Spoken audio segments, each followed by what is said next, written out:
అంటే ఆత్మజ్ఞానం సంబంధించిన విషయాల్లో ఎవరి గురించి వాళ్ళు ఆలోచించుకోవాలి, ఎవరి గురించి వాళ్ళు చెప్పుకోవాలంతే తప్ప పక్క వాళ్ళ గురించి అసలు. టిఫిన్ కాదు, టీ అడిగి నేను ఇస్తున్నా. అయితే ఒకసారి ఫరీద్ కాదు, ఇద్దరు ఎన్లైటెన్ మ్యాన్స్కి వాళ్ళ శిష్యులు ఉన్నారంట. అయితే అప్పుడప్పుడు శిష్యులకి వాళ్ళు చెప్తున్నారు ఏదో సలహాలు గిలహాలు. శిష్యులు అనుకున్నారంట, వా అసలు ఇంత జ్ఞానం ఉంది, మీ గురువుగారు భలే చెప్తారా, మా గురువుగారు భలే చెప్తారా, వా వీళ్ళిద్దరు కలిస్తే ఎట్లుంటారా, కలిపియాలరా ఏదేమైనా. వీళ్ళు వెళ్ళి గురువుగారు చెప్పారంట, ఇక్కడ లేదు నాయన అన్నారు. సేమ్ ఇదే డైలాగ్. వాళ్ళ గురువుగారికి ఆడ చెప్పాడంట, ఇక్కడ ఎవరిని కలవాలని లేదు నాయన, నువ్వు ఇప్పుడు పీకినా కూడా నాకే అభ్యంతరం లేదని చెప్పాడంట. ఇదంతా ఉండగా వీళ్ళిద్దరూ కుట్ర చేశారు శిష్యులు, ఒక పని చేద్దాం, ప్లాన్ చేసి అనుకోకుండా కలిసినట్టు చేద్దాం, వాళ్ళకి తెలియకుండా చేద్దామని చేశారు. ఒక్కటే వీళ్ళ ఉద్దేశం, మంచి ఉద్దేశమే. అసలు వాళ్ళు ఏం మాట్లాడుకుంటారు, ఇంత గొప్ప విషయాలు చర్చించుకుంటారు. అసలు కలిసిన తర్వాత ఒక్కరూ మాట్లాడుకోరంట. ఒక 3-4 days అయింది, అనుకోకుండా మాట్లాడుకుంటుంది. దగ్గరికి వెళ్ళి చూస్తే చింతకాయ చెట్ల నూరాలను మాట్లాడుకుంటున్నారంట. అంటే ఆత్మజ్ఞానపు స్థితిలో గొప్ప విషయం అంటూ ఏది ఉండదు. ఏ విషయం చర్చించినా అది సమగ్రంగా చర్చించబడుతుంది అంతే. స్వపర భేదాలు ఉండవు. అల్పమే ఏదే మనసుతో ఏది ఆలోచించినా అది అల్పమే, ఆలోచించకపోతే అది అధికము. అల్పం గొప్ప, అధికం గొప్ప. పరమాత్మ గొప్ప, ప్రపంచం అల్పం. ఇప్పుడు మీకు అల్పమైనది ప్రపంచం గొప్పదిగా అనిపిస్తుంది. అజ్ఞానం పోగానే జ్ఞానోదయంగానే ఈ ప్రపంచం నాకు అల్పంగా వస్తుంది. ఒక తెల్ల వెంటుగా ఉంటాయి ప్రపంచం అంతా. ఒకప్పుడు అనలేదు కదా. ఇది ఒక నిరంతర స్పృహ సౌజన్య. అంటే ఇప్పుడు ప్రపంచం దృష్టిలో ఎలా అనిపించొచ్చింటే ఆయన ఏం చేయట్లేదు అంటే ఈయనని కాదు, ఎవరైనా చాతగాక మస్తు కాదు, ఏమి చేయకుండా ఉండటం మామూలు విషయం కాదు. The greatest thing is not doing anything. ఒక జెన్ స్టోరీ చదివా నేను ఏమన్నా చేస్తాను గురూజీ చెప్పండి అన్నాడంట. అసలు ఏం చేయకుండా ఉండు చూద్దాం సంవత్సరం అన్నాడంట. ఉండలేకపోయాడంట. చాలా కష్టం. అందరూ అనుకుంటారు నాకు నీతో అవసరం లేదు, నేనేం చేయకుండా ఉండగలను. చాలా కష్టం. ఆలోచన లేకుండా అలా నా దిగిపోతే అంతే. దీనికి వేరే మార్గమే లేదు. అంటే ఏమంటారు, లేదు. ఇంకోటి, ఈ ఒక్క విషయానికి ఓనర్ కూడా లేడు ఈ జ్ఞానానికి. ఒకవేళ ఇది ఎవరు అర్థం చేసుకుంటే వాళ్ళు ఎవరైనా చెప్పొచ్చు. ఇప్పుడు ఆయనది జ్ఞానం అని చెప్పడానికి లేదు. ఇది ఇప్పుడు నాది స్టేట్మెంట్ అట్లా లేదు. ఇది ఎవరిది కాదు. ఇప్పుడు ఉదాహరణకి నేను చెప్తున్నాను కొన్ని నా తెగిపోవాలని, ఇది ఆయన చెప్పినా అదే చెప్పవలసిందే, వేరేది లేదు. ఇంకా ఎట్లెట్లా వేరేది ఎట్లుంటుంది? ఎవరైనా అదే చెప్పాలి. ఇప్పుడు మనం మనసుకు సంబంధించింది ఒక్కొక్కరిది వేరు వేరు ఉంటుంది. మనసుకు సంబంధించినది అందరిది ఒకటే ఉంటుంది విషయం. నువ్వేమన్నా పడిపోయిందా? పడిపోయింది. నువ్వు వైట్ పేపర్ ఒకటే ఉంటుంది, రకరకాలు అంతే. వైట్ పేపర్లో ఇంకేం చెప్తావు? అంతే, అక్షరం లేకపోతే. నేను ఒక మాట చెప్తే ముగిస్తా. ఇప్పుడు ఆయన ఏమన్నాడు, వైట్ పేపర్లో ఒకలాగా ఉంటుంది. రెండోది అక్షరాలు మారుతాయి. మూడోది వైట్ పేపర్ అందరిలో ఉంది అంటే ఇది ఒక్కటి మాత్రం అందరిలో ఉంది. అందుకని జ్ఞాని దృష్టిలో అజ్ఞాని లేడు. మరి అజ్ఞానం అంటే నేను చెప్పాల్సి వస్తుందిగా, నువ్వు అక్కడ ఆత్మ ఇక్కడ ఆత్మే కదా. అంటే తెలుసుకునే లక్షణం అందరిలో ఉంది. అందుకని అజ్ఞాని లేడు, అతను జ్ఞానినే చూస్తున్నాడు ఎదురు వ్యక్తిలా. 100%. నచ్చింది మేము రాసుకున్నా కూడా ఆయనకి వైట్ పేపర్ కనిపిస్తుంది. ఈ దేహ దృష్టి, మనో దృష్టి, ఆత్మ. దేహాన్ని చూస్తే అధముడు, మనసును చూస్తే మధ్యముడు, ఆత్మను చూస్తే ఉత్తముడు, ఆత్మగా ఉంటే జ్ఞాని. ఇప్పుడు మీరు ఎవరిని చూసినా ఆత్మని చూస్తారు కదా అని నేను చెప్తున్నది. అంటే మళ్ళీ ఈ ఎంటుకు కూడా ఆత్మే, తలపైన ఎంటుకు కూడా అది ఆయన పాయింట్. ఆత్మ కూడా ఆత్మే. సర్వం కలిదం బ్రహ్మంలో అదే నామరూపాలు కూడా పరమాత్మ. నేను ఒకటి చెప్పి ముగిస్తా. అంటే చెప్పాలన్న ఒక క్యూరియాసిటీ వచ్చింది అనుకోకుండా. జ్ఞాని దృష్టిలో అందరూ జ్ఞానులే. అజ్ఞాని దృష్టిలో కొందరు జ్ఞానులు ఉన్నారు, కొందరు అజ్ఞానులు ఉన్నారు, కొందరు మంచివాళ్ళు ఉన్నారు, కొందరు చెడ్డవాళ్ళు ఉన్నారు. ఇది ఆ దేశం ఉంది, ఈ దేశం ఉంది, అట్లా. ఇది ఒక అనుభవపూర్వకమైన విషయం. కరెక్ట్. అంటే ఇది ఇట్ కెనాట్ బి ప్రూవెన్. అంటే మరి ప్రాపంచిక పనుల్లో ఉన్న కొన్ని పనుల బాధ్యతలు ఉన్న వ్యక్తులకు ఇప్పుడు ఏదైతే ఈ తలంపు లేని స్థితిని వచ్చి తీసుకొని దాన్ని తెచ్చుకొని మళ్ళీ ఇవి చేస్తూ వెళ్ళొచ్చా? నిజం చాలా బాగా చేయబడుతుంది. అది నేను అప్పుడే నిజంగా చక్కగా చేస్తాను. ఇంకా చక్కగా ఎవరో చేయబడుతుంది. ఫోన్ ఇచ్చారు, ఇంకోటి దొంగ వచ్చి ఫోన్ తీసుకెళ్ళిపోయారు. నాకు ఆయన ఇచ్చినందుకు ఆయన మీద లేదు, తీసుకెళ్ళినందుకు ఈయన మీద లేదు. ఎలా అయితే ఫోన్ వాడుకుంటారు, తీసుకెళ్ళిపోతే సంపూర్ణంగా ఇచ్చేస్తారు. తీసుకుపోయారు. ఒక్కటి నీకు ఎప్పుడైతే ఈ విషయం పరిపూర్ణంగా అర్థమైందో, అయితే ఇప్పుడు మీరు రకరకాల ప్లేస్లకు వెళ్తున్నారు, రకరకాల వాళ్ళు కలుస్తున్నారు మిమ్మల్ని. సో ఎవరు మిమ్మల్ని పిచ్చి ప్రశ్నలు వేసినా, భోజనం పెట్టినా పెట్టకపోయినా, బెడ్ మీద పడుకోబెట్టినా, కింద అయినా బయట పడుకోని ఏదైనా మీరు ఒకేలాగా తీసుకుంటున్నారా? కాబట్టి మీరు కాదు, మీ బాడీ ఒకేలాగా మరి ఎవరు మీ బాడీకి అసలు ఇష్టాలు ఉండవు, మనసుకే సంబంధం. ఇప్పుడు ఒకటి కామెంట్ చెప్పాను, ఎవరో ఫోన్ ఇచ్చారు, ఆ ఇచ్చినందుకు ఆయన మీద నాకేమీ ఇది లేదు. ఒక వ్యక్తి శిష్యుడు అని ఫోన్ తీసుకొని అక్కడ 10,000 ఉంటే దొంగతనం చేసుకొని పోయి, ఆయన దృష్టిలో దొంగ, నా దృష్టిలో ఇద్దరు భగవంతుడే. ఆయన కర్మ ఆయన మోస్తుంటాడు, నేను ఎక్కడ మోస్తాను? నాకు జీరో థాట్ కదా, అంతే. ఓకే, అంటే ఓకే, ఇక్కడ నాని అనేది పోయింది, ఖచ్చితంగా నేను పోయింది, మనసే పోయింది. ఇంకా మనసు పోతే ఇంకా ఇప్పుడు ఇది ఒక చిన్న గమనించాల్సిన విషయం. ఎవరికైతే ఈ స్థితి వచ్చిందో ఒకవేళ తను ఏమీ చేయకుండా ఉండగలడు. ఒకటి కర్త లేదు కనుక. ఒకవేళ నిజంగా ఏదైనా సందర్భం వచ్చి చేయవలసి వస్తే పరిపూర్ణంగా చేయబడుతుంది, ఎందుకంటే స్వార్థం లేదు కనుక. ఈ రెండు అత్యున్నతమైన స్థితులు. మిగతావంతా సగం సగం అంతా వాడి కోసం చేస్తాడు, నేను నీ కోసం చేస్తున్నా అంటాడు, గుర్తింపు కోసం చేస్తాడు, నాకు ఇష్టం కాబట్టి చేస్తున్నా అంటాడు. ఐడెంటిటీ పోతే ఇంకేం. ఇప్పుడు ఆయన మనతో మనస్ఫూర్తిగా మాట్లాడుతున్నారు. అసలు ఆయనకు నీ పట్ల ఏ వైఖరి లేదు. ఆయన కంప్లీట్ ఇదే బ్యూటీ. తద్వారా ఏదైనా చెప్పబడుతుంది. ఇటు చూసాను పావుదాయి ఉంది, నాకు 2 పావుదాయికి తేడా లేదే. ఓ బంగారమైన మట్టైనా తేడా లేదే. ఇది ఇప్పుడు నేను చెప్పింది నీకు అర్థమైంది కన్నమ్మ. ఏమీ చేయకపోతే కర్త లేదు, ఒకవేళ చేయవలసి వస్తే స్వార్థము లేదు. అందుకని పరిపూర్ణంగా చేయబడుతుంది. అంటే నా కోసమే చేసుకోవాలి, నా పిల్లల కోసం, అట్లే పనిగా చేయబడుతుంది. ఇంకా అట్లా చాలామంది జ్ఞానులు గొడ్డు కష్టం చేశారు లైఫ్లో. ఉదాహరణకి కరువు వచ్చింది కొన్నిసార్లు జపాన్లో. They are enlightened people. నిజానికి ఇట్లాంటి సుభిక్షమైన ప్రాంతంలో ఉంటే వాళ్ళు ఏం చేయకుండా ప్రశాంతంగా ఉండేవాళ్ళు. కానీ అప్పుడు పని చేయవలసి వచ్చింది. అప్పుడు వాళ్ళు బాధ్యత తీసుకొని జాతిని మొత్తం సంరక్షించి దిశానిర్దేశం చేసి కట్టెబట్టుకుని కాళ్ళు ఇరగొట్టి పనులు చేయించారు. స్వార్థం ఏమీ లేదు వాళ్ళకి. వాళ్ళు తీసుకుపోవాలని కాదు, చేయవలసి వస్తే పరిపూర్ణంగా చేయడమే. చేసే ఉద్దేశం లేకపోతే ఆపేసి హాయిగా ఉండడమే. వాళ్ళు 2 స్థితులని పరిపూర్ణంగా అనుభవించగలరు అనేది 100% ట్రూత్. అది మిగతా వాళ్ళందరూ చెప్పేది ఒకటి, చేసేది ఒకటి. హిపోక్రసీ. నేను మా కుటుంబం కోసం చేస్తున్నా, కాదు నీ ఈగో కోసం చేస్తున్నావు. ఎవ్రీథింగ్ నేను ఇది కొనుక్కోవాలనుకుంటున్నా, కాదు నీకు ఆసక్తి ఉంది కానీ వేరే వాళ్ళ పేరు చెప్పి చేస్తున్నావు. ఏది స్పష్టంగా చెప్పబడదు. Because you have no idea నువ్వెవరు తెలియక. మరి ఇప్పుడు నువ్వు మాట్లాడినప్పుడు లాక్కొని మాట్లాడు, మళ్ళీ అట్లా పెట్టేసి తాతకి. అయితే మనది ఇప్పుడు మన సనాతన ధర్మం అంటే ఇప్పుడు మీకు గాఢ నిద్రలో ఇవి కూడా ఉండవు, నేను అర్థమైంది నాకు అది. కానీ ఇప్పుడున్న ప్రపంచంలో లేదా మన దేశంలో మన సనాతన ధర్మము, మన హిందూ టెంపుల్స్, ఇవేవైతే వీటిపైన రకరకాల దాడులు జరుగుతున్నాయి. ఇప్పుడు రకరకాల వేరే మతాల వాళ్ళు, ఇస్లాం కానీ క్రిస్టియన్ వాళ్ళు రకరకాలుగా మన హిందువుల మీద రకరకాలుగా దాడులు జరుగుతున్నాయి. అది సైలెంట్గా మత మార్పిళ్ళైనా, అబ్బాయిల్ని ట్రాపులు చేసి పెళ్ళిళ్ళు చేసుకొని చంపేయడము, చాలా దారుణాలు జరుగుతున్నాయి. ఒకప్పుడు కూడా వాళ్ళు దాడులు చేశారు, టెంపుల్స్ని ధ్వంసం చేయడం, మన ఆడోళ్ళని ఎత్తుకెళ్ళిపోవడం, ఇలాంటివన్నీ జరిగాయి కదా.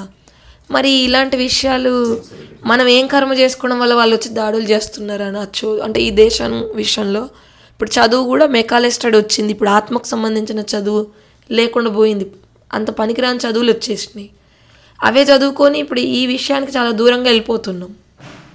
మరి దీన్ని దేశం మొత్తంకి ఎలా పట్టిన కర్మగా చూడాలి? గతంలో ఒక 10 ఎకరాలు కొనుక్కొని ఒక స్పిన్నింగ్ మిల్ కట్టాలనుకున్నాను. స్పిన్నింగ్ మిల్, దాదా మిల్ కాబట్టి నాకు 19 ఏళ్ళ నుంచి కాటన్ ఎక్స్పోర్ట్స్ అన్నీ ఉన్నాయి కాబట్టి ఆ రంగంలో ఆతేదాన్ని.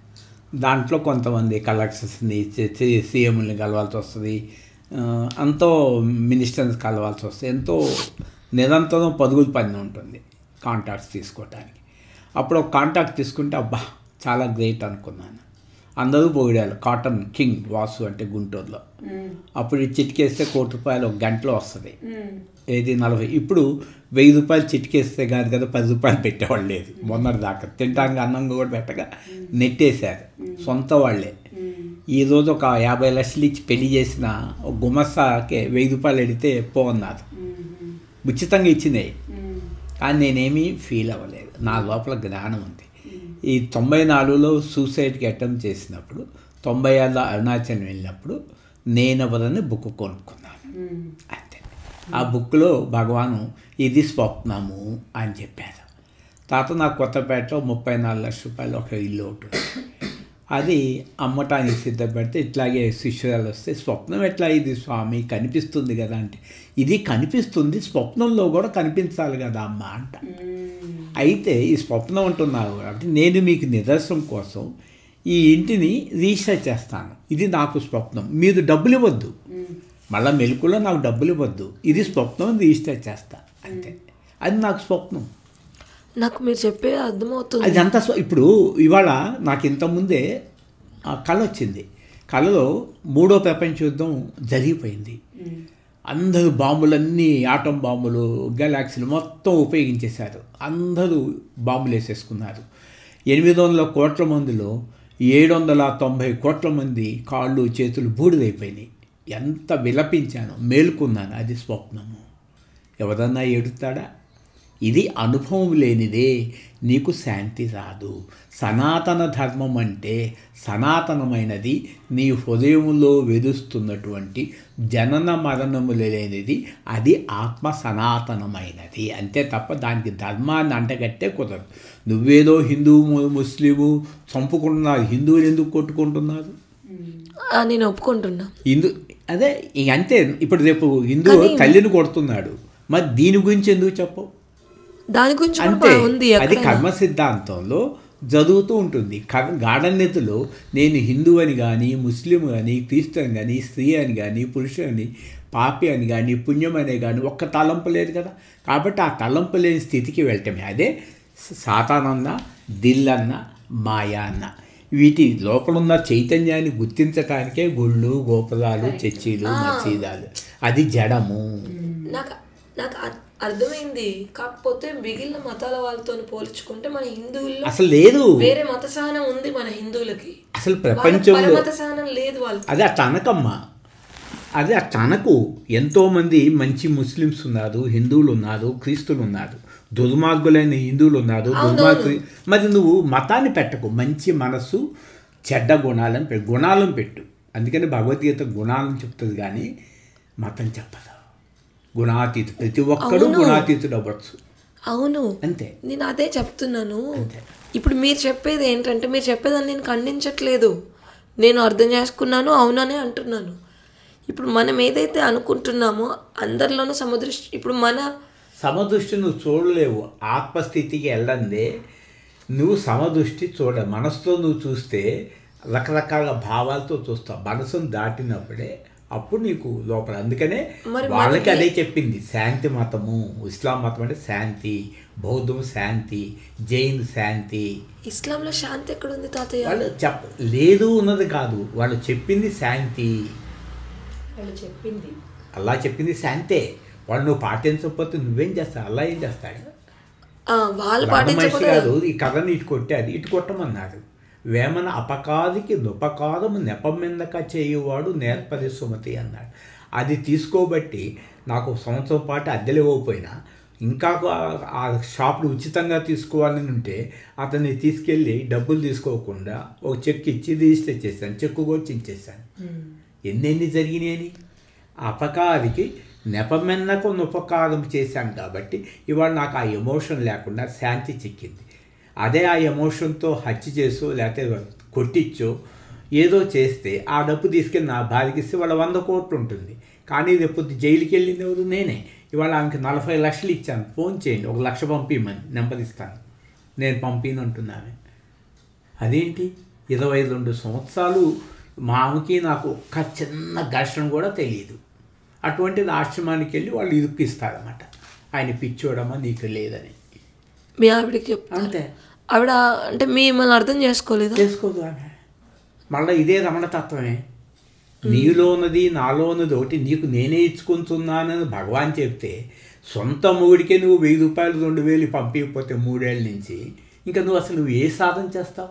నేను భార్యగా అంటలేదు, నువ్వు సాధకురాలుగా వచ్చావు, ముక్తి కోసం వచ్చావు. ముక్తి కోసం వచ్చి ఇప్పుడు కూడా ఆ దేహమే దేవుడు అంటుంటే ఆయన ముక్తిస్తాడంటే ఎవడేం చెప్తాడు? అది ఎల్కేజీ అంతే. ఓకే. అయితే తాతయ్య ఇప్పుడు ఛత్రపతి శివాజీ గారు చేశారు కదా మనకు సంబంధించిన వాళ్ళని కాపాడుకోవడానికి. అది ధర్మంలో ఉంటుందమ్మా. ధర్మం దాటిన తర్వాత జ్ఞాని, ఇక చేయడు జ్ఞాని. నేను మిమ్మల్ని చేయమనట్లా, ఆయన ధర్మంలో ఉన్న వాళ్ళకి మీ సలహా ఏమైనా ఇచ్చేది ఉందా? మీరు చెప్పండి, ధర్మాన్ని వదులుకోండి అని చెప్తాను అంతేగా, ముక్తిని పొందండి, ఇంకా నేనే చెప్పాను. అచ్చా, మీరు చెప్పేది ఏంటంటే నెక్స్ట్ ఇంకా దాని తర్వాత లాస్ట్ లెవెల్ వెళ్ళాలి అంతే. భగవాన్ నువ్వు తెలుసుకుంటే ఇక్కడ నాకు దొరికారు. ఇప్పుడు చెప్తాను. మీరు ఈ లాస్ట్ లెవెల్కి వెళ్ళడానికి ముందు మీరు కూడా ధర్మంగా చాలా మందికి సాయం చేసిన వ్యక్తే కదా. మరి ఆ కర్మ క్లియర్ అయ్యాక మీరు ఇక్కడికి వెళ్ళిపోయారు. అవును. ఎప్పుడైతే మరి మిగిలిన డబ్బంతా కూడా పనిచేశాను. మిగిలిన కూడా వాళ్ళ కర్మలు క్లియర్ అయ్యాకనే ఇక్కడికి వెళ్తారు కదా. ఇప్పుడు నిన్ను పంచమంటే నువ్వు ఎలా పంచుతావు? ఈ మొత్తం ఇచ్చేసి దాన్ని అంటే ఆ గొలుసు అనేసి ఒక బట్ట తీసుకొని రమ్మంటే ఎలా వస్తావు? అవును. పనిచేయమంటే ఇప్పుడు రిలయన్స్ 10 లక్షల కోట్లు పనిచేసినా ఈ స్థితి రాదు, పంచలేదు. నేను ఒప్పుకుంటున్నా. అయితే అలాంటప్పుడు నేను చెప్పకూడదు నువ్వు ఇలా జీవించని. మీరు చెప్పకండి, కానీ నేను మీ గురించి ఇప్పుడు ఒకటి నాకు అర్థమైంది ఏంటంటే, ఇప్పుడు మీరు జ్ఞానస్థితిలో ఉన్నారు కదా,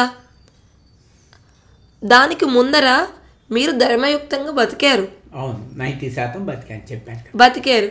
ఆ ధర్మయుక్తంగా బతికినప్పుడు ధర్మమైన పనులే చేశారు. అంటే మనిషిని చూసి మానవత్వంతోనే చేశారు. మీరు పుట్టింది హిందుత్వం సనాతన ధర్మంలో అయినప్పటికీ మీకు కులమత వేదాలు అప్పుడు ఏం లేవు కదా. అప్పుడు కూడా తల్లిదండ్రులు నాకు ప్రింట్ వేశారు, మన వయసులము హిందువులు ఎవరో చిన్న బైబిల్ కాగితం అది బయట పాదేవి అట్లా చెప్పారన్నమాట. వాళ్ళకేం చెప్పారు తల్లిదండ్రులు, నువ్వు ముస్లిం మతం, ఇది క్రీస్తు మతం, ఎవరిదో హిందూ వస్తే ఆ కాగితం బయట పాదేవి వాళ్ళ తల్లిదండ్రులు చెప్పారు. అసలు సనాతనం అంటే లోపల హృదయంలో పరమాత్మ, అంతరాత్మ. తాతని అదే చెప్తున్నాను. మన హిందువులు ఎవరైతే ఉన్నారో వీళ్ళు మత ప్రచారం చేయడం, మత మార్పులు చేయడం ఎక్కడ జరగట్లే, ప్రశాంతంగా ఉన్నారు. మిగిలిన వాళ్ళు కదా ఇదంతా చేస్తున్నారు అనేది. అది సరే, అది కాసేపు పక్కన పెడతా. 4 మతాలు వచ్చినాయి ప్రపంచంలో ఉన్న మతాలు వచ్చి మారమన్నాయి అనుకో, అయ్యా మారతాను, గాఢ నిద్రపోయిన తర్వాత మీ మతాలు ఏదో చెప్తే నేను మారతాను అంటాను.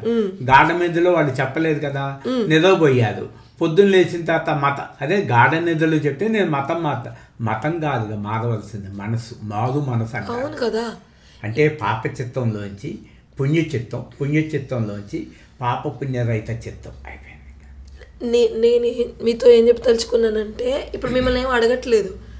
మీరు ఈ జ్ఞానస్థితికి చేరడానికి ముందు ధర్మయుక్తమైన పనులు, ఎన్నో సహాయాలు, ఎన్నో మీరు బిజినెస్ చేసినా, ప్రాజెక్టులు చేసినా, డబ్బులు చేతులు మారినా, ఎంతోమందికి ఉపాధి ఇచ్చినా, ప్రతి దగ్గర మానవత్వంతోనే మీరు ప్రవర్తించే ఉంటారు. అందరికీ ఉపయోగపడాలనే సంపాదించాను. అది చేసి జరిగి ఇంకా అది మీది కర్మ అయిపోయింది. ఇంకా అయిపోయాక మీరు ఇప్పుడు ఈ మెట్టుకు ఎక్కారని నేను అనుకుంటున్నాను.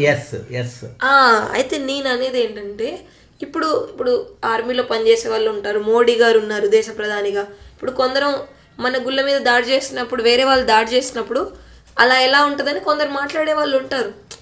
వాళ్ళ ధర్మం వాళ్ళు నిర్వర్తిస్తూనే ఉన్నారు నిష్కామ కర్మగా. అంటే వాళ్ళ ప్రాసెస్ అయిపోయాక వాళ్ళు ఈ స్టేజ్కి వాళ్ళ కర్మ క్లియర్ అయ్యాక వస్తారు కదా అంటున్నా. అంతే కదా. మొన్న ఎవరో వీడియో చూశారు, ఆయన 3 months బ్యాకే మిలిటరీలో జాయిన్ అయ్యారంట. నాది అంతర్యుద్ధం చూసి శాంతి గురించి స్వామి అని ఫోన్ చేస్తే, నేను పలానా బార్డర్లో సెక్యూరిటీగా ఉన్నా, 3 నెలలకు ముందు కనుక ఉంటే నేను జాయిన్ అయ్యేవాడిని కాదు స్వామి అన్నారు. జాయిన్ కాకపోతే దేశాన్ని ఎవరు కాపాడాలి? ఎంతమంది కాపాడాలని చచ్చిపోయారు అది చెప్పవే.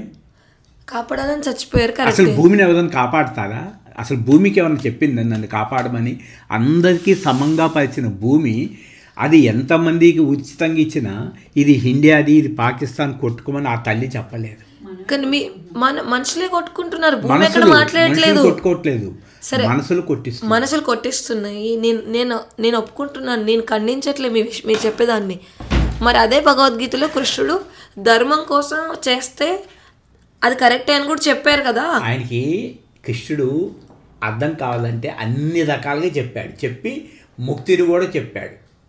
ముక్తిని కూడా చెప్పారు. మరి ముక్తి ధర్మంలో ఏంటి? నిన్ను ఎంత హింసించినా నువ్వు తాబేలాగా లోపల ఆత్మస్థైర్యం తెచ్చుకో. అర్జునుడికి కూడా ముక్తి గురించి చెప్పాడు. జ్ఞానం చెబితే అక్కడ అర్థం చేసుకోలేడు కాబట్టి కిందకి దిగి అర్జునుడికి చెప్పాడు. అహింస పరమో ధర్మ కదా. జ్ఞానము ఒక్కటే. అహింస పరమో ధర్మ. అదే కంప్లీట్ చేస్తే మరి ధర్మహింస తథైవచ కంప్లీట్గా ఉంది కదా. నాకు తెలియదు కదా భగవద్గీతలు, నాకు వద్దు, ఇప్పుడు నాకు అయిపోయింది. నేనెవరో నేను తెలుసుకొని పరమశాంతిగా ఉన్నాను. మిమ్మల్ని ఇందులోకి నేను లాగట్లా. అడగక్కల ఇంకా వేరే ఇంకేమైనా టాపిక్స్ ఉంటే ఆ వీడియోస్ తీసుకోండి ప్రపంచంలో. నేను ఇంకే టాపిక్ లేదు.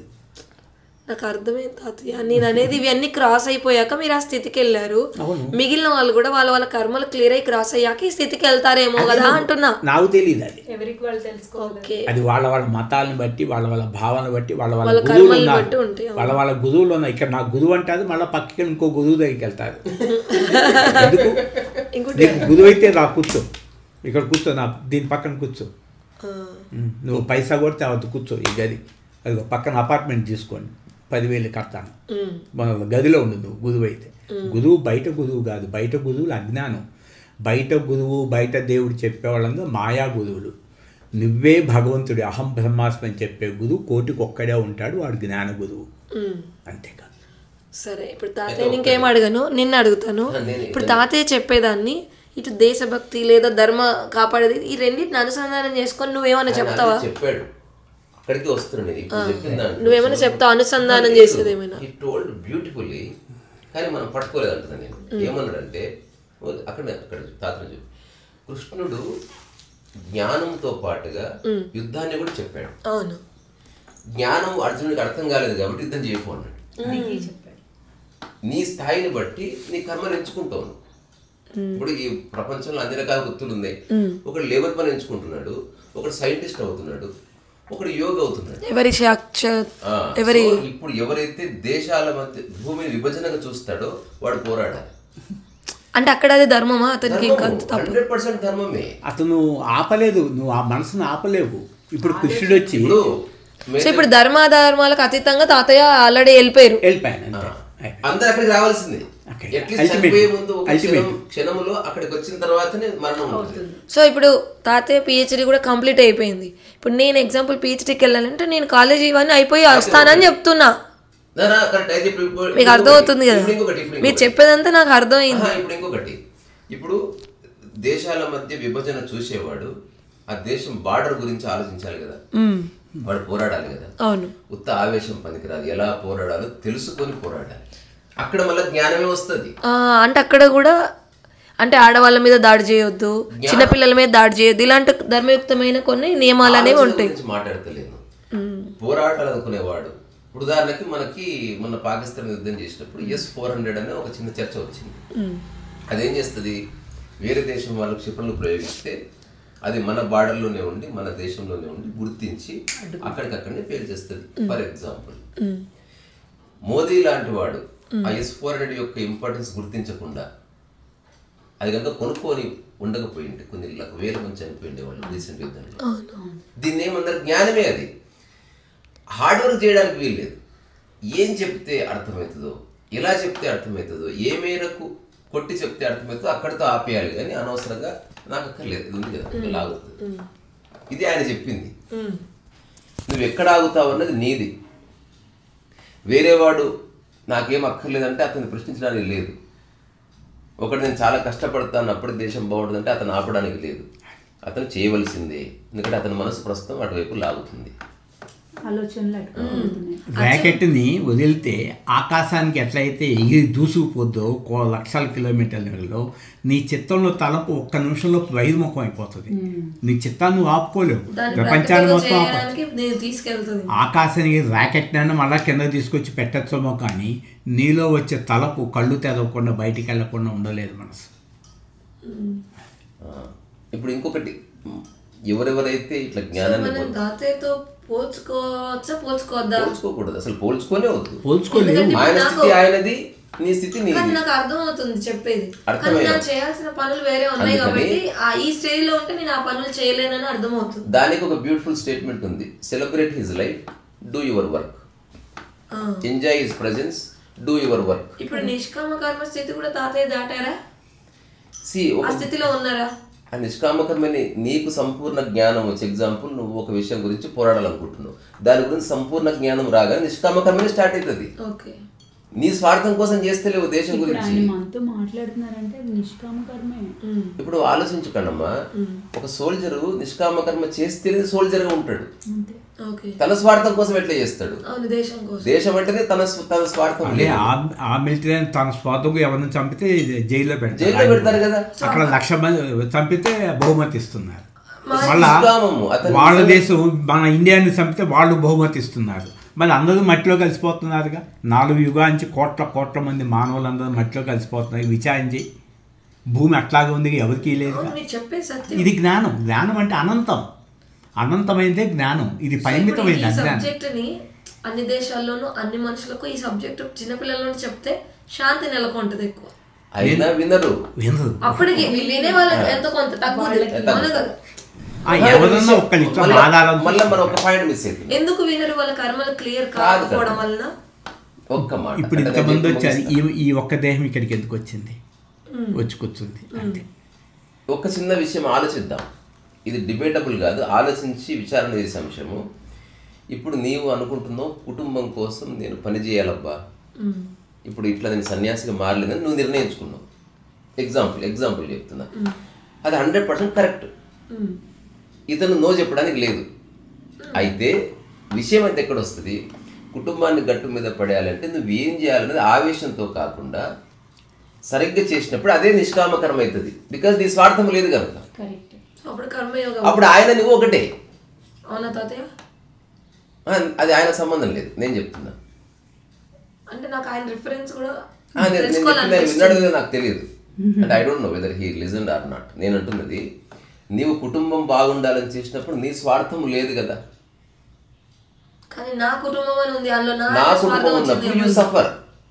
అప్పుడు కుటుంబంలో ఏదన్నా చెడు జరిగినా లేకపోతే నువ్వు చెప్పింది వినకపోయినా నీ కోపతాపాలు వస్తాయి. అట్లా కాకుండా అంటే అల్పకాలిక బాధ్యతలు నిర్వర్తించడం అంటుకోకుండా, అంటే ఈ కుటుంబంలో పుట్టాను కాబట్టి నాకు కొంత జస్ట్ మన కర్మ, మన రెస్పాన్సిబిలిటీ చేసేయడం. పుట్టాను కాబట్టి డూయింగ్ వితౌట్ క్లెయిమ్ ఈజ్ జ్ఞానం. మనం అలా నేను చెప్తున్నా, ఇది అజంప్షన్. నిజంగా తాతయ్య అందరికి ఏమి చేయకుండా ఊరికే ఉన్నట్టు కనబడుతున్నారు, కానీ దీనికి ముందు ఆయన కొన్ని కంపెనీ పెట్టి ఏవేవో అందరికి ఉపాధి ఇచ్చి అన్ని చేసి వదిలేసి ఇప్పుడు ఇది ఉన్నారు. ఆయన ఎవరన్నా వస్తే ఒక రాసిస్తున్నాడు కదా, అది కర్మ కదా. కానీ తన స్వార్థం కోసం ఇస్తలేడు. అట్ట కాకుండా ఇంకొకడు విజిటింగ్ కార్డు ఇచ్చాడు కదా, అందులో తన స్వార్థం ఉందా లేదా? అంటే ఇద్దరు పంచుతున్నారు. ఒకటి నిస్వార్థం ఉంది, ఒకటి స్వార్థం ఉంది. ఒకటేమో నువ్వు గట్టు మీద పడతలే అని, రెండోడేమో నాకు ఉపయోగపడు సార్ అని చెప్తున్నాడు. అంటే వాళ్ళ బిజినెస్ కోసం చేష్టలు సేమ్, కానీ లోపట ఉన్న అవగాహన జమీన్ ఆస్పన్ ఫరక్ ఉన్నది.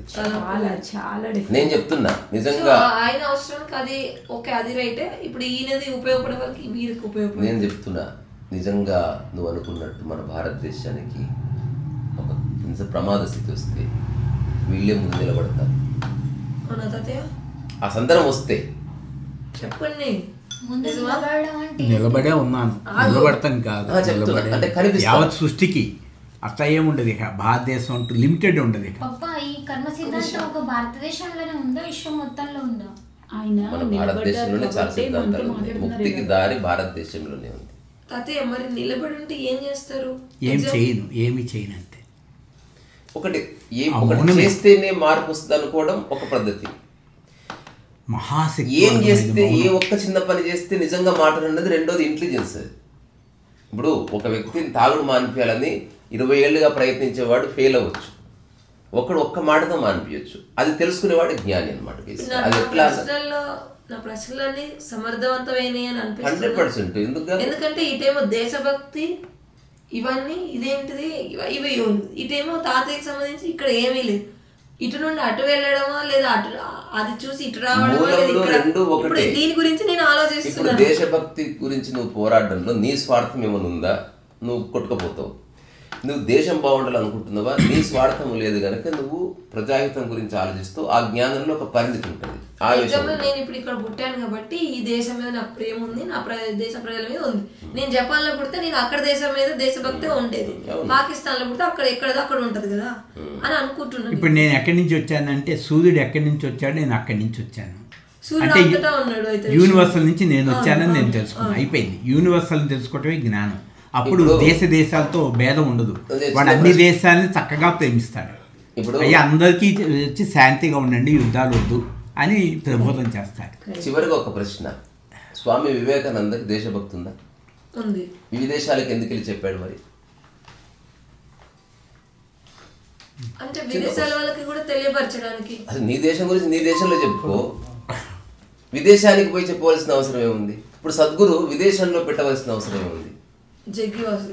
పోనీ పరమహంసలను విదేశంలో ఎందుకు ప్రేమిస్తున్నారు అంటే కొన్ని విషయాలు దేశాతీతము, అవి కాలాతీతం.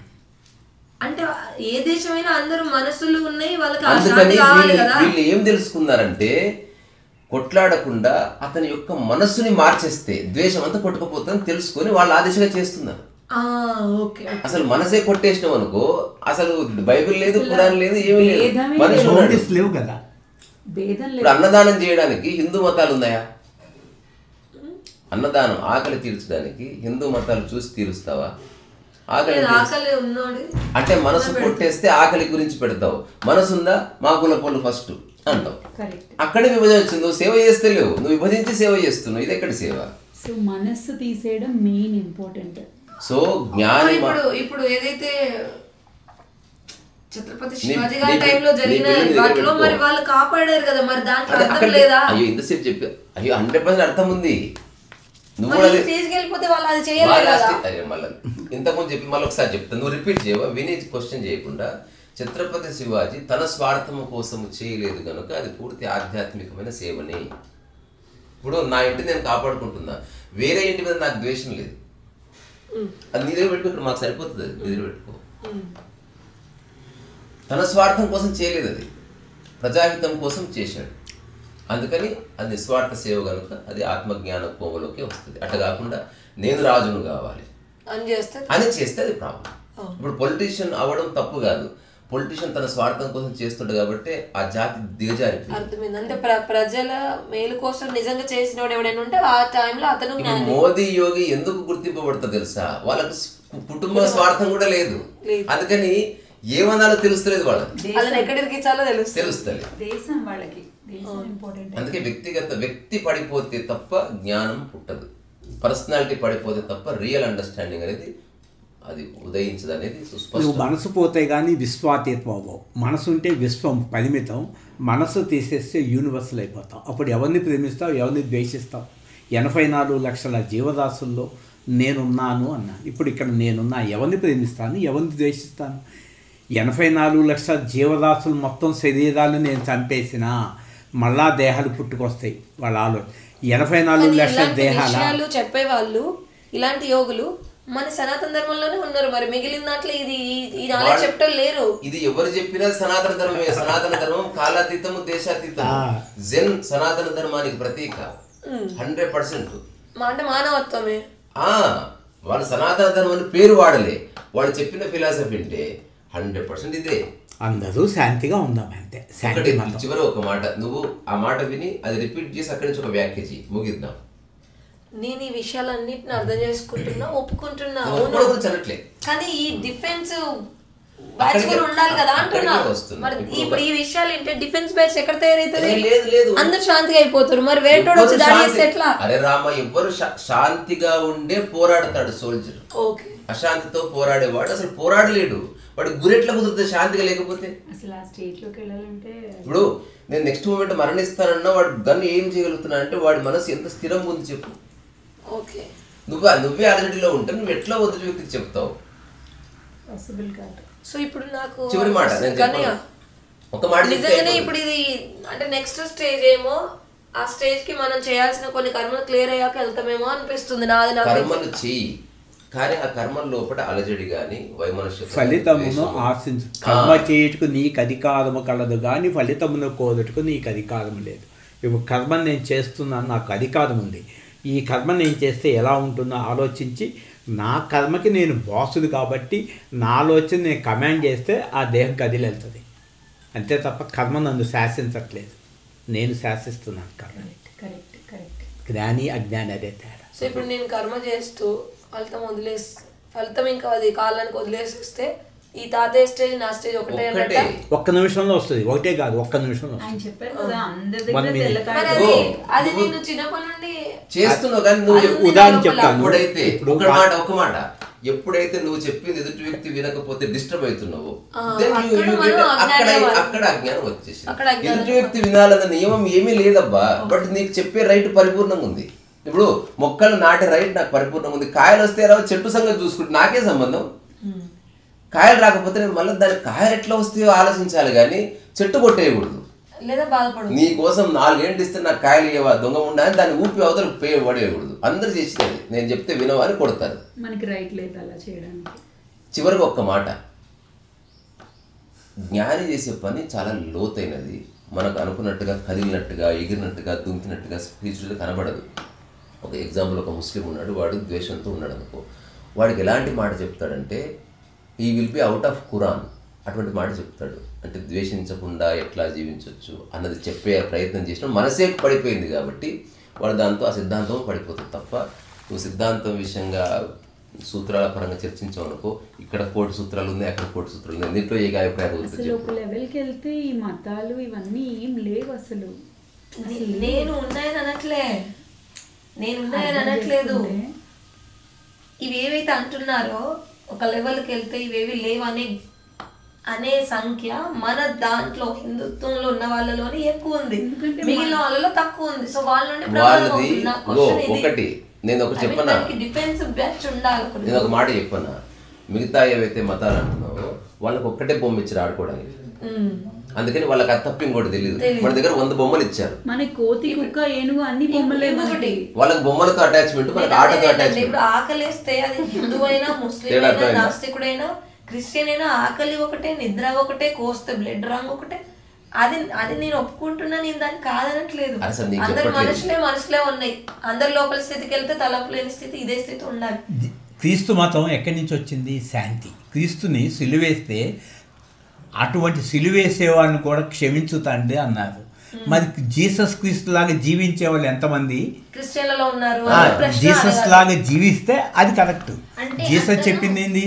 సిలువేసేటప్పుడు కూడా తండ్రి వారు ఏమి చేస్తున్నా వాడిని క్షమించు తండ్రి అన్నాడే తప్ప వాడిని క్షించు, వాళ్ళు నాశనం అయిపోవాలని తలంపు లేదు.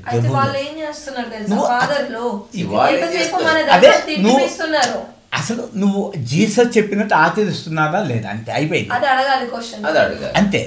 జీసస్ లాగా ఉండు, ఓకే. ఇప్పుడు దీన్ని సిలువేయండి, తండ్రి వాడు ఏమి చేస్తున్నా వాడు తెలియదు, వాడిని క్షమించండి. అంటే ఈ విధవలు ఏం చేస్తారు సార్, జీసస్ అంత గొప్పలం కాదు, మేము కొట్లాడతాం అంటే చెప్పింది ఏంటి? రమణమయ్య చెప్పింది ఈ కథని ఇటు కొడితే ఇటు కొట్టమన్నారు. మళ్ళా పోలీసులు వచ్చి ఎవరు 4 దొంగలు తీసుకొచ్చి పెడితే ఎవరంటే నేను చూడలేదు, నేను గుర్తుపట్టలేదు అన్నారు. మరి రమణ భక్తులు ఏం చేస్తున్నారు? బుద్ధుడు ఏం చేశాడు? అంత త్యాగం చేసి భిక్షపాతతో రాజ్యాన్ని వెళ్తే వీడు పోగు చేసుకుంటుంటే, ఇది నాది దాన్ని పోట్లాడుకుంటుంటే ఎవరైనా కానీ ఒక మతం మళ్ళీ నేను పెళ్లి చేసుకోవచ్చు ఈయన అడుగుతా, ఆయన పెళ్ళాన్ని బిడ్డను వదిలేసి రాజ్యాన్ని వదిలేసి పరమశాంతిని బోధిస్తుంటే.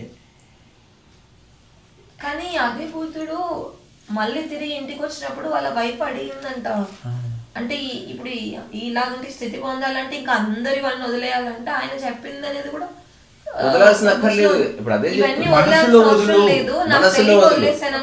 మనసుని వదులు, గృహస్థంలో కూడా చేయొచ్చు అని చెప్పారంట ఆయనే.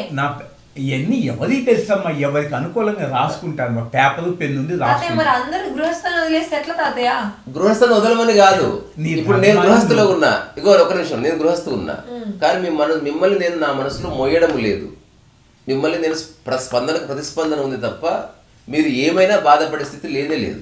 ఇది ఎవరికి వాళ్ళు డిక్లేర్ చేయాలి. నేను మీరు బాగుండాలని కోరుకుంటాను తప్ప మీరు బాగుపడకపోతే బాధపడను, అది మీ ఛాయిస్. అది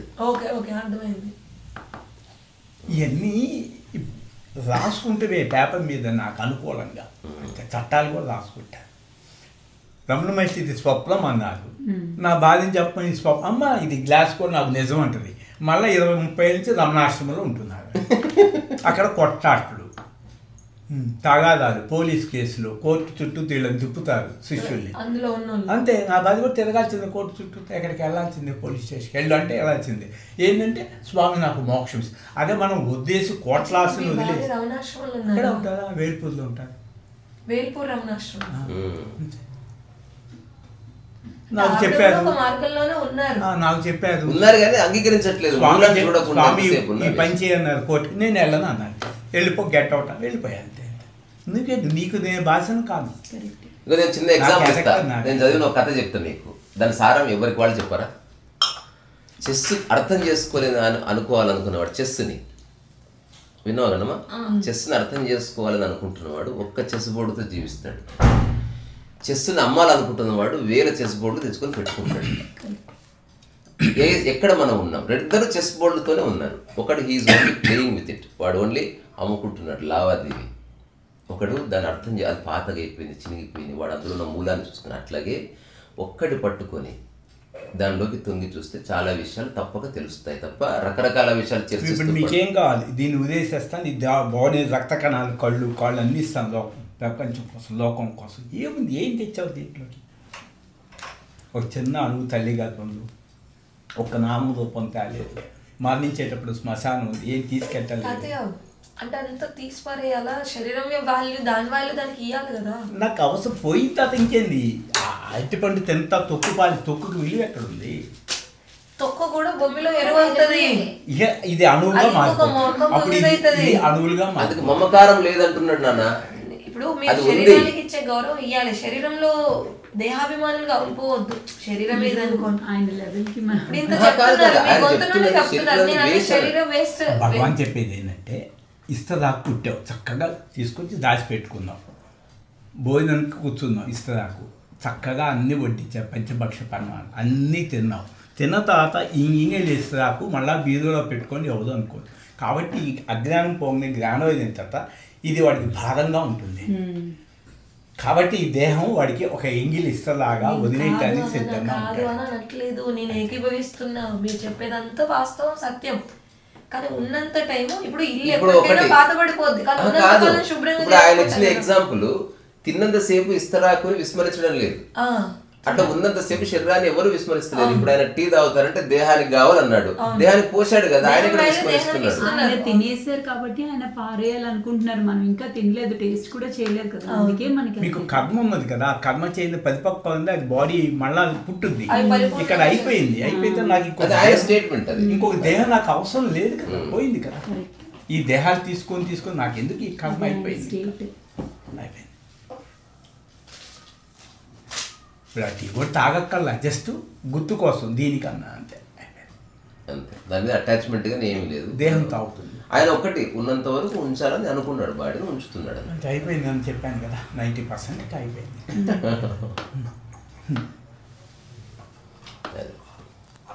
దేహం పట్ల మీకు విసుగు, చిరాకు ఏవి లేవు. దాన్ని ఎలా చూసుకోవాలో అలా చూసుకుంటున్నారు. దాని ధర్మానికి దానికి ఏది నేను చూసుకోవట్లేదు దాన్ని, అది అట్లా ఉంది అంతే. అది ఎలా ఉండాలో అలా ఉంది, అది అదొక పనిముట్టు అంతే, జడం కదమ్మా. ఇది మీరు ఆ శరీరంని వదిలిపెట్టినప్పుడు అది జడము, మీరు అందులో ఉన్నంతసేపు అది చైతన్యం ఉంది కదా, ఆట పని చేస్తుంది కదా. నీ తలకి ఇది ఇప్పుడు జడమే, అప్పుడు జడమే, చైతన్యం ద్వారా ఇది జడం కదులుతుంది. నేను అదే అంటున్నాను, ఆయన అదే అంటున్నాడు. ఇంకేంది, ఇద్దరు ఒకటి.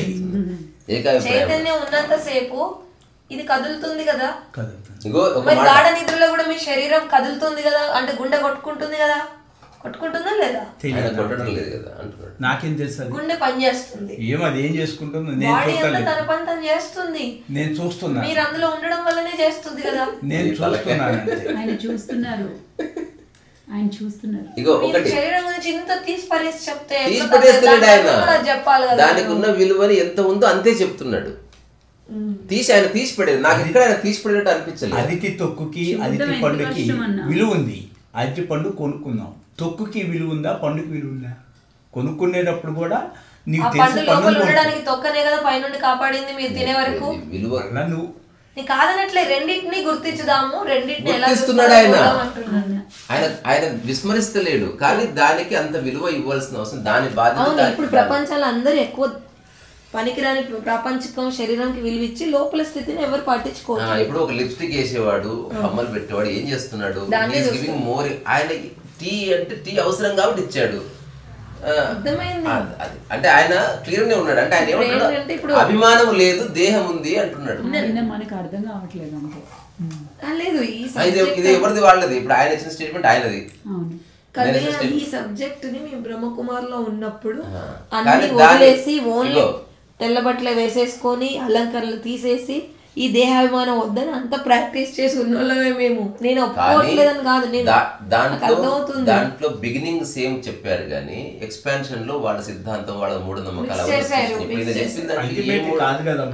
అల్టిమేట్ అంటే అనంతం. వాళ్ళు మళ్ళీ సంస్థలో ఇరుక్కుపోయారు, సిద్ధాంతాలు ఇరుక్కుపోవాలి. మనసు ఇరికిస్తుంది. ఈ మనసుకి ఏదో ఒక నామం రూపం కావాలి. నామం రూపం ఇప్పుడు ఇక్కడ ఉన్న మనసు ఈ ఖాళీని కోరుకోదు. పుస్తకమా, సెల్ ఫోనా, ఫ్యాన్ కోరుకుంటుంది. ఇదా ఈ మనసుకి నామం రూపం కోరుకుంటుంది. కానీ కోరుకున్న నామం రూపం బయటే వదిలి ఆ తలంపు లోపలేసుకొని ఇన్పుట్ మళ్ళా మరణించేటప్పుడు ఆ నామరూపంతో మళ్ళా నిద్రలేస్తాడు అన్నమాట. అలా నామరూపాలు పెంచుకుంటూ పోతుంది. ఎన్ని లక్ష కాళ్ళైనా నామరూపాలు లోపల ఉంటాయి, లక్ష కాళ్ళు బయట ఉంటాయి. మళ్ళా మరణించేటప్పుడు తలపులు తీసుకెళ్ళండి. 1,00,000 కాళ్ళు తలపు నీకు ఇస్తాను, ఆ 1,00,000 ఎంటుకలు ఇస్తావా? 1,00,000 ఎంటుకలే అమ్మితే 1,000 రూపాయలు వస్తుంది. 1,00,000 కాళ్ళు అనే తలపు ఎవరు 100 రూపాయలు కూడా. మరి అందరిలో ఏముంది? తలపులు ఉన్నాయి. తలుపులు కొంటావా? మరి తలుపులను పోగొట్టడానికి, నామరూపాలని పోగొట్టడానికి ఒక నామంతో ఒక పేరు పెట్టి నా దేహం యొక్క నామరూపం నేను పోగొట్టుకున్నాను. ఇప్పుడు నాకు అది ఉచితంగా ఈ భూమి మొత్తం ఇచ్చినా నాకు అక్కర్లేదు. ఇప్పుడు ఈయన మధ్యలో భగవంతుని గాని, పుస్తకాన్ని గాని, సిద్ధాంతాన్ని గాని నేను ఆనందంగా ఉన్నాను. శాంతి స్వరూపం, నిశ్చల ఆనందం. తలపులు లేవు, నా అన్నది లేదు. కానీ నాకు బాగా అద్భుతంగా అనిపిస్తుంది నీ తలకాయ. తాతకు నీకు అంత ఇష్టం అంటే ఏంది, అందులో మళ్ళీ బంక ఇష్టం లేదు. కానీ నేను అదే గుర్తు చేస్తున్నా మళ్ళీ. తను ఈ స్టేజ్కి రావడానికి ముందు తను చాలా ధర్మయుక్తమైన పనులు, ఎంతో మందికి హెల్ప్, అవన్నీ అయిపోయినాయి ఆయనవి. నేను పెళ్లి చేసుకున్న తర్వాత కూడా భార్య అంటే కూడా నాకు తెలియదు. పెళ్లి చేసుకున్న మొదటి రోజు కూడా భార్య ఏం చేయాలో కూడా తెలియదు. ముద్దు పెట్టుకోవటమే అనుకున్నాను సినిమాలో. తర్వాత మొదటి రోజు ఇంటికి వచ్చినప్పుడు సినిమాలో చూద్దాం ఇట్లా చేయి పెడితే కొడుతుందేమో, ఇక కొడితే ముట్టుకోకూడదేమో భార్యని అని ఫస్ట్ చెయ్యేసాను. ఇంటికి వచ్చిన తర్వాత ఆమె ఏం అనలేదు. ఓ అమ్మయ్య బతికిపోయాను అనుకున్నాను. ఆ రోజు కూడా తెలియదు భార్యని ఏం చేయాలో కూడా. అసలు సినిమాలు లేకపోతే ఎవరికి తెలియదు ఏం చేయాలి. సినిమాలో చూడకపోతే అంటే సినిమాలు లేకముందు కూడా పిల్లలు పుట్టారు, అందుకే మెల్లమెల్ల తెలుసుకున్నారు. ఆ సినిమాలో కూడా నాకు ఆ ముద్దు పెట్టుకోవటం అంతవరకే సినిమాలు చూశాను కాబట్టి. అప్పుడు 35 పైసలు సినిమా, 20 పైసలు సినిమా చూసి వెనక్కి వస్తూ పాస్ అమ్మితే 15 పైసలు ఇస్తారు. మళ్ళా మరుసటి రోజు వెళ్ళి ఆ 15 పైసలు ఇస్తే ఆ గంటన్నర చూసి వస్తాం. అంటే ఇంట్లో తెలియదు 3 గంటల సినిమాకి వెళ్ళామని. అప్పుడు 35 పైసలు. మరి ఆ తర్వాత ఏమైంది? ముద్దు పెట్టుకున్నారు అనుకో, ఆ తర్వాత మెల్లగా ఎందుకు ఇరికారా? ఆ తర్వాత ఇక చెప్పాల్సిందే ఉంది. పిల్లలు పుట్టారు, పుట్టారు.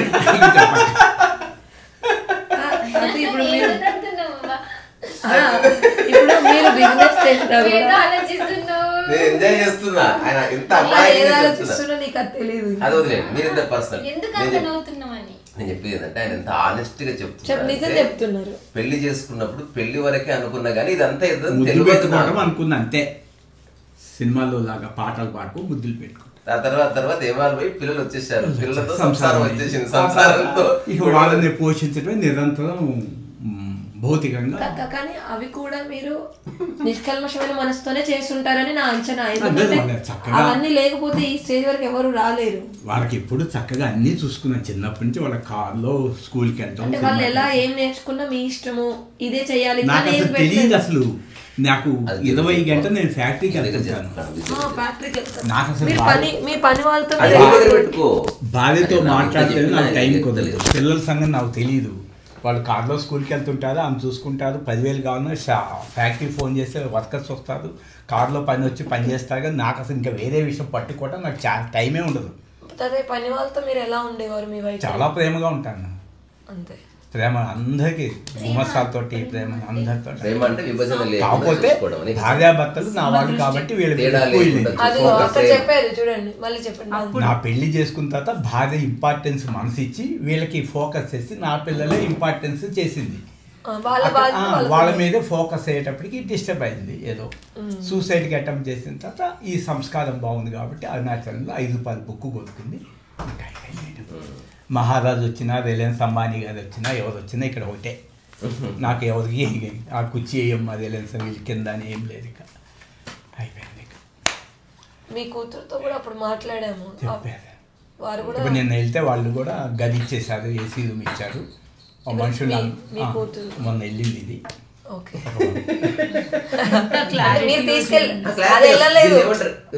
మీరు తీసుకెళ్ళారు, మీరు తీసుకెళ్ళారు బాడీ. ఆమె ఫోన్ చేసి అర్జెంటుగా డాడీ చూడాలి, వాళ్ళు ఏడుస్తున్నారు. రవీంద్ర శర్మ గారని. ఇప్పుడు కూతురు ప్రేమను మీరు కూతురు ప్రేమగానే చూసి కూతురు ఏమి ఉండదమ్మా, ఆమెకు తండ్రి అని ఉంటదిగా, మరి ఎలా ఉంది కాబట్టి పిలుచుకుంటే మీరు వెళ్తారు కదా, సరే అమ్మా అని వెళ్ళింది కదా. నీ దగ్గరికి వచ్చాడు, డిస్టర్బ్ చేయలేదు. నువ్వెవరు? మొన్న నుంచి డిస్టర్బ్ చేసేవాళ్ళు, నువ్వు ఇక్కడే ఉండు లేకపోతే బ్లేడ్ పెట్టి కోసుకుంటాను, ఈ విమానం ఎక్కువ మాతోనే ఉండు, ఇక్కడే ఉండంటే ఈ వాళ్ళు పోటాడుకుంటారు, డబ్బులు లెక్కేసుకుంటారు. అవన్నీ మీకు అది వద్దు. ఆదిలాబాద్ లో ఒక మాట, రవీంద్ర శర్మ గారు ఒక ఆయన ఉన్నారు. ఆయన దగ్గరికి చాలా మంది వచ్చేవాళ్ళు. ఎక్కడెక్కడి నుంచో వచ్చి ఏమి చేయరండి, దేశ దేశాల నుంచి వస్తారు. వచ్చి ఊరికే నాన్నగారు అని డస్క్ పట్టుకొని ఆయన తొడ మీద 2 నిమిషాలు పడుకొని 2 రోజులు ఉంటారు. ఒక్క మాట కూడా మాట్లాడుకోరు అసలు. ఆయన ఎవరిని ఏమీ చూసుకోండి, నీళ్ళు కూడా తాగమని అడిగాడు. ఎవరో అడిగారంట ఆయన్ని, అయ్యా ఇంతమంది వస్తున్నారు కదా, మీరు ఏ బోధన చేయట్లేదు, మీ పనిలో మీరు ఉన్నారు, ఎందుకు వస్తున్నారు, అసలు మీరు ఏం చేస్తున్నారు అని అడిగితే ఆయన చెప్పిన మాట తెలుసా? వాళ్ళు ఎవరో వాళ్ళని గుర్తు చేస్తున్నానని చెప్పాడు. స్పృహ, నువ్వు ఎవరో అది ఫస్ట్ పట్టుకో, ఆ తర్వాత అన్నీ చెయ్యి, ఎవ్రీథింగ్ చేసుకో, but you should never forget your true core. అది చెప్తున్నా. దీన్ని ఇంకొక మాటగా చెప్పాలంటే ఆయన చెప్పిన పదం యాజ్ ఇట్ ఈస్గా, నేను స్మృతి జాగరణ చేస్తున్నాను చెప్పాడు. నువ్వు మర్చిపోయావు, పోయారు ఆయన. స్మృతి జాగరణ చేస్తున్నా అంటే ఏంది? అసలు నీవంటే సంసారంలో పడి బాధపడేవాడివి కాదు, అన్ని పనులు నిష్కామంగా నిస్వార్థంగా చేసే వ్యక్తి. అన్నీ చెయ్యి, పారిపోమని ఎవడు చెప్పాడు? Do everything. నువ్వు కర్మ నుంచి పారిపోవు కదా, ఆలోచించి పారిపోలేవు కదా. సకామంగా చేస్తే అది బంధిస్తుంది, నిష్కామంగా చేస్తే బంధ విముక్తిని చేస్తుంది. అది ఉపదేశాలు అది చదవండి అట్లా అంటే. అవును, కానీ నువ్వు రాసింది ఉపదేశాలు తాతయ్యకి చూపిద్దాం ఉంటారు కదా, రాశారు ఉపదేశాలు. నీ వ్యాఖ్యానాలు ఏమన్నా హృదయోల్లాస వ్యాఖ్య. అయితే బొకూజన్ జెన్ మాస్టర్ ఉన్నారు, ఇది చెప్పి ముగిద్దాం, తాత రెస్ట్ తీసుకుంటారు. అదేంటంటే ఆయన ఎవరో వచ్చి అడిగారంటే, ఈయన అడిగినట్టే, పొద్దున్నే స్నానాలు చేయడాలు, మధ్యాహ్నం భోజనం చేయడము, రాత్రి సంసారం చేయడము, దీని నుంచి విముక్తి లేదా అని అడిగాడంట.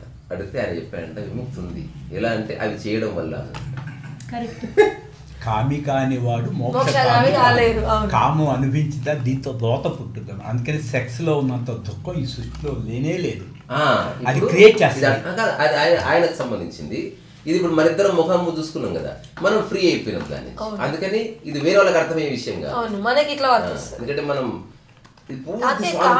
వాడు మోక్షంగా కాలేదంటే ఎగ్జాంపుల్ 10th అయిపోలేని వాడు ఇంటర్ డిగ్రీకి వెళ్ళలేడు, కానీ ఇంటర్ డిగ్రీకి వెళ్ళాక 10th దాని మీద ఏహ్యభావం అవసరం లేదు, అది అయిపోయింది. ఆయన ఉండమని చెప్పాడా? దాని మీద కాదమ్మా, ఏదైతే ఒక వర్డ్ వచ్చిందో ఆ వర్డ్ మీద పట్టుకొని చర్చ జరగాలి, వెనక్కి వెళ్ళకూడదు. అంటే తాగుబోతు తాగి తాగి విరక్తి కలిగి తాగుడు మానేస్తారు, చాలే వద్దు అనిపిస్తుంది. అంతే వేసాలు తప్పు కాదు, రైట్ కాదు, అది విడిపోయింది.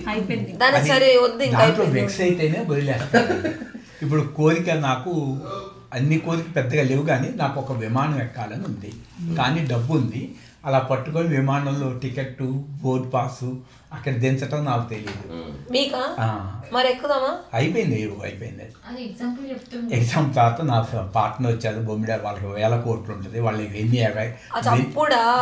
1000 ఎకరాలు వాళ్ళకి లెక్క తెలియదు. దాంట్లో పార్ట్నర్స్ నాకు చెప్పేస్తే సుహాస్ గారు రండి అన్నారు. ఫ్లైట్లో దిగాం, తాజ్లో దిగుతాం, అంతే అయిపోయింది. ఇంకా నాకు తాత పోయింది. ఎప్పుడు ఏ డబ్బు వచ్చినా పంచేవాడిని. భార్యకి పెళ్ళైన తర్వాత కూడా విగ్రహాలు ఉన్న పూజలు వద్దు, ఆ గుడి పైన వాళ్ళు ఉంటారు, వాళ్ళకి ప్రసాదం పెట్టి భోజన ప్రసాదం. శాకాహారం మాంసాహారం గురించి అసలు నాకు తెలియదు, ఎప్పుడు శాకాహారమే. అంటే మాంసాహారం తినే వాళ్ళకి వచ్చి తినాల వద్దా అంటే ఏమని చెప్తాను? నేను అసలు ఏం చెప్పను. నీ అది ఎవరికి వాళ్ళు తెలుసుకోవాలని ఇది విచక్షణకు సంబంధించి వాళ్ళకి తెలియకనే మిమ్మల్ని అడుగుతారు కదా. ఎగ్జాంపుల్ ఎవరైనా నేను మానేయమంటే మానేస్తారా? అంటే అయితే పోనీ ఎవరైనా నేనైతే శాకాహారమే.